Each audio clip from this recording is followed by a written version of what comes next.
Muskegon's 100.9, that is Led Zeppelin and All My Love. It's 8:20. Andy O. Always great to have a guest stop in and rub it in your face that he got out of radio back in the 80s.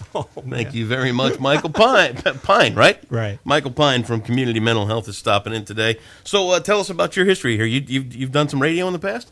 Oh, long time ago. Yeah? I'm old now. Where'd you work? So I started in the Upper Peninsula in Marquette, Michigan doing news. Yep. In 83. Yep. 82, 83. Yep.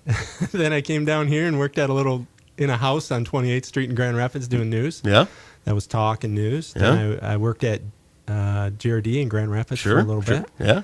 Couldn't make any money. No, well. So I started into social work. Welcome to my world. Where I still don't make a whole lot of money. I should probably follow your footsteps, but I'm too dumb to figure that out. So let's, it's always good to see. Do you ever still get the bite to be on the radio again? I guess I wouldn't say that. Yeah. Like, the podcasting thing is very interesting to me. I like the idea of being able to kind of do what you want. Yeah. That was probably the death of me, actually, is Really? that I really wanted to do what I wanted to do. Yep. So I had the home recording studio. I did that whole thing, and I did what I wanted. Yeah. Fun. So it was fun. And so occasionally I think about that, or maybe a documentary or things, and combine the social work and then my background. Well, you got a little talent for both. Yeah. Perfect. Now, what transitioned you over into social work? You said, was it simply the money, or was it the cause to want to do something better? Initially, I think it probably was the fact that I was comfortable doing it. Yeah. Some people are uncomfortable when you talk about mental health concerns or Yeah. developmental disabilities. Yep, It's a field yep. that some people wouldn't gravitate towards. But there's some history in my family. I wasn't uncomfortable with it, so it seemed like a reasonable job. I could do it. Sure. And so I just kind of stumbled into it. Okay. Then after about the first 15 years, I started thinking, this is an okay career. This is good. You're feeling good? Yeah, I'm helping people. I felt good about it, and I stuck with it. So now it's been about 30 years. Have you really been at that for Yeah. 30 years? Wow. Yeah, just about 29 years maybe this year. I know you guys at Community Mental Health do a lot of work in a multitude of areas. I've had some exposure over the years because I'm the No More Sidelines kids. Yep. With Cindy Blair, I've always had a little, not a whole lot, but I've also had a pretty open book for a life. Yeah. A couple of months ago, after Robin Williams lost his battle with suicide. He lost his battle with depression and dependency and all that kind of stuff. I jumped on Facebook and I talked about, it was my 30th birthday. Right. And it was that close to me saying goodbye. Yeah. I mean, as in, let's pull the gun up. And the only thing that stopped me from actually pulling the trigger was the fact that my dad had given me that gun as a gift. Yeah. It was that close. And you guys have got a program now going on to help recognize some people's earlier symptoms that are starting to have, some depression issues. Maybe they're a little withdrawn. Mm-hmm. Talk a little bit about mental health first. I appreciate you even sharing your story. Yeah. And I know I've seen that you've shared your story, and obviously you're willing to talk about it. And those things are crucial too, especially from those that, I would describe you as a survivor. Yeah. It was close. Those things are very, very important, and more so now than ever before. A lot of people, of course, don't want to talk about those kinds of things, but it is very helpful. 1 in 5 people is going to have a mental health crisis this year. Some statistics say 1 in 4. In Muskegon County here, the suicide rate is 50 to 56% higher than the rest of the state, the rest of the nation. Why?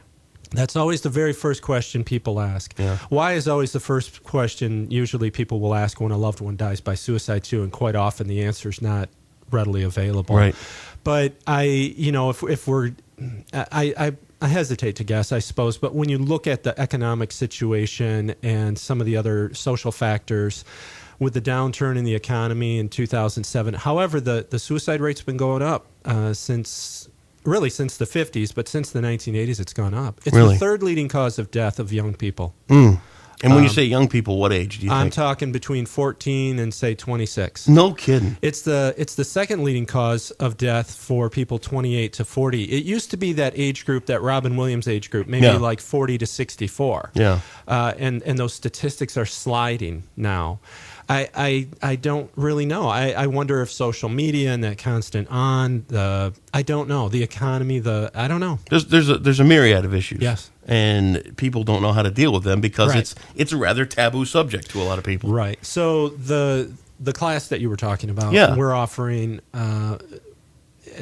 It's called Mental Health First Aid. Yep. So and by the way, I know a couple of the instructors. Mm-hmm. I know Joe Ellen and I know Pat Close. Yeah. So and they're both Facebook friends, and I see that they put these classes out. Yeah. Right, and right. So they're out there. Yep. We do mental health first aid. It's not unlike CPR. Okay. You're going to go in and you're going to learn about anxiety, depression, psychosis, substance use concerns. Mm-hmm. Learn to recognize some signs and symptoms.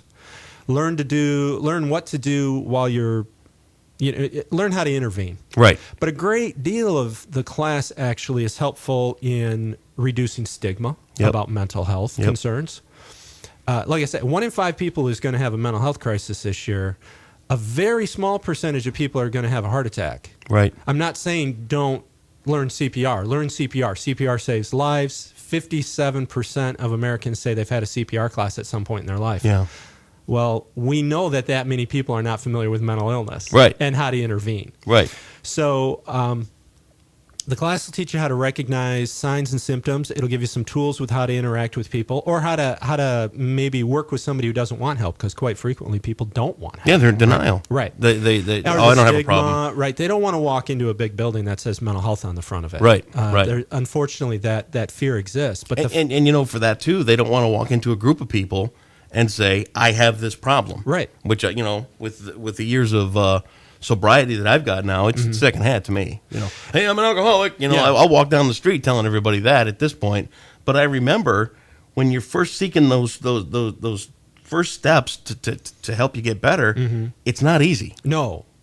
And the truth of the matter is, if it's kidney disease, somebody tells you got liver disease, kidney disease, lung disease, diabetes, almost anything, you're probably going to go to a doctor. Yep. You could be that one stubborn guy in the family who doesn't want to do it, but statistically, you're going to a doctor. Yep. 43% of people will go get help for a mental health problem, and it usually takes them 10 years before they go. No kidding. And these things, as in your situation, are potentially life-threatening. Big time. These are illnesses of the brain. It's no different than any other illness, and they can take your life. But, the good news, of course, is that recovery is possible. Yep. A lot of times people don't think that's the case with mental health, right? Oh, you were that guy who went for that help that one time, and so you're always going to be that guy. Right. But that's just not the reality of it. People go through depression, they go through these problems in their lives, and they actually do get better and they recover. I'll tell you what, though, and this being from personal experience, not only do you get better and do you recover, the flip side of it is amazing. If you would have told me what my life is today, 15, 20 years ago, I would have never bought it. Yeah. Never in a million years would I have bought the fact that I'm as happy as I am. I'm content in my family and with my friends and with my job. And here I get canned from this job back in January in Grand Rapids. I wasn't worried. I didn't, outside of making a house payment and right. jumping through a few hoops for banks here and there, there was just nothing to worry about because I've kind of gotten myself to that point where life is good. And that it's wonderful to hear. I think people need to hear about the fact that recovery is possible. That's not always been the message with mental health concerns, right? Which is understandable.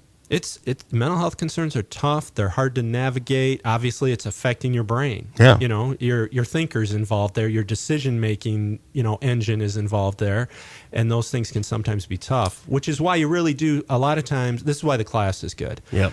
Is you're gonna get in there and you're gonna be able to recognize things and you're gonna be able to walk that path with somebody else and help them through it. Sure, hopefully. Talk about these classes now. Are these kind of happen all over the area, don't they? We got a grant from the state of Michigan in January, a year ago January, to do these. We teamed up. Actually, the state was offering $1.2 million. We knew that Muskegon, that was more than we would ever need. Sure. But they were offering it only to the top, I think, 11 or 12 most populated areas in the state. We happened to fall into that category. Mm-hmm. We're near the bottom, but we fell into it. We applied for the grant. We teamed up with 9 other counties from Flint, Kalamazoo, Grand Rapids. We teamed up. We left Detroit, Wayne, Oakland, Macomb to apply, and we applied as kind of a group. A collective. Ended up with a grant. Okay. Detroit area county, 3 counties there got their portion, and we got the other half, the 9 counties we teamed up with. So we've had this grant for a year. Classes are happening around town. We have youth mental health first aid, which is I'll start with adult. We have adult mental health first aid. You go in and you learn how to recognize signs and symptoms in adults. Sure. Young people are a little different. They're a little trickier. Is this my teenager going to their bedroom and ignoring me because I'm dad and they just want to ignore me? Because they're a teenager? Or are they depressed? Yeah. They're it's that normal adolescent development sometimes is harder to figure out. Yep. Is there a problem with my teen or my young adult, or is this natural? So it's a different class. We also do a class, Pat Close does this class with veterans. Okay. He's one anyway, who's certified to train veterans. We have 3. We do another one for law enforcement. I just got certified to do one for higher education. We've had a good relationship with MCC. We're doing classes out there, but the college age group is a bit of another, maybe a little different one too, and the approach is slightly different for those classes. So we have an array, actually. So I would say, youth and adult, those classes are the most popular. Sure. I would love the one we offer for first responders, EMS, law enforcement to be packed every time. Sure. I'd love for the military one. It's for families. We're doing one November 11, by the way, which is Veterans Day. Yep. We're inviting families in, people who work with vets, veterans. That class is free. We cater lunch. We do this with all of these classes, by the way. And they're all free. Right now, because of the grant, these classes are free. But like CPR, the grant ends December 31. Okay. It's time to sign up. Yep. So I would encourage people to sign up. We have classes that we're doing. I would encourage people to sign up, get in before December 31. And I'm also encouraging businesses. There's got to be businesses out there that just like CPR, they want their staff trained. If you're working on an assembly line somewhere, you've had that coworker in the past where you've thought something's not going right here and I don't know what to do. I do what I do because I don't have a very good attention span. Mm-hmm. And I say this in all honesty, people that can do that kind of work, assembly line work, and maintain that focus and that repetitive thing all day long, I stand in awe. Mm-hmm. I don't know how they can do that. Me, I'm kind of here, there, wherever, all that. Yeah. They stick to one thing all day long, and I mean, for some, that's got to take a toll. But to me, I'm like, wow, look at you. You can do that for 8 hours, right? And unbelievable. And really, for my purposes, we've all been in a situation probably where we're working anywhere. Yeah. Oh yeah. Regardless of the nature of the work. I mean, life is stressful. Work is stressful, depending on, Indeed. It's time to learn when somebody is having an issue, a problem, and you see that. It's one of those things where if you've got coworkers who are going, hey, I'm kind of worried about so-and-so over there. Okay, it's time to change that to approaching that individual, kind of knowing, what are the skills, what are the tools I can bring to the table to help that individual, or ask the question. Sometimes it's very hard to ask. Very hard.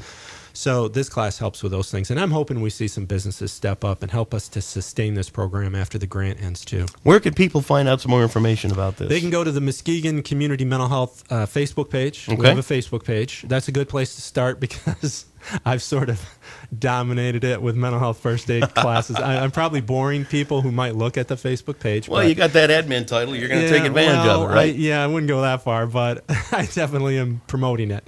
Or we use eventbrite.com. Okay. EVENTBRITE. Kind of like Lightbright, but Eventbrite. Eventbrite.com. If you search Muskegon mental health, it's probably going to pop up as a class, and that's where you register either way. You're going to, if you go to our Facebook page, or you can call me. Want my number? Ready? Fire away. 231, obviously here in Muskegon. Yep. 724-6618. 6618. We have classes. We've got classes going now through the end of December. We'll get all the information out on MuskegonRadio.com. Anything you want to leave them with today? No, I just truly appreciate you giving me the opportunity to come in here. I want to think that we're helping people. I'm hoping we're impacting the suicide rate as well, and just encourage people to keep learning. It's a scary thing. And if people find themselves like they feel like they're in a corner, or there's not a way out, or that they can't break their dependency, or their lack of self-esteem, or any of that kind of stuff, the first step is a tough one, to reach out and ask for help. But after that, let me tell you what, wow, what a life. What an absolutely wonderful thing. Michael Pyne, Community Mental Health, thanks for stopping in. Thanks for sharing a little bit of the radio days. And thanks for rubbing in the fact that I'm still doing this. Perfect. Good luck. We'll put the details up on MuskegonRadio.com momentarily right now. It's the Outfield, Muskegon's 100.9.